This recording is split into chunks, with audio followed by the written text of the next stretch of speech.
A bipartisan tax bill is set to go to the floor for a vote in the House later tonight. It would restore some business tax credits and expand the child tax credit.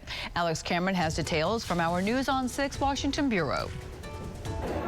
Well, the Tax Relief for American Families and Workers Act, as the bill is called, appears to do enough to help low-income Americans to get Democrats on board while also providing critical relief to businesses, a key to getting Republicans behind it. I am behind it because I've been working on it for 2 years. Oklahoma's Kevin Hearn says the GOP gaining the majority in the House made the difference. You're seeing an extension of the tax cuts that President Trump put in place. In return, Democrats are getting some changes to the child tax credit, which they've also been wanting for a couple of years since a temporary increase during the pandemic expired. The proposed changes to the tax credit would really benefit the lower 40% of earners. In addition to expanding the child tax credit, the bill would restore the immediate expensing of research and development costs, the ability to deduct the full cost of capital investments and equipment costs, and deduct a higher percentage of interest expenses.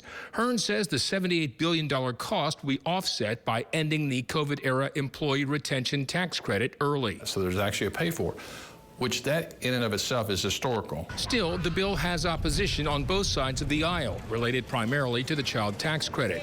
But Hearn says the good far outweighs any bad, and it's especially good for companies doing R&D. The immediate expensing is something like $70 billion to be put in play immediately.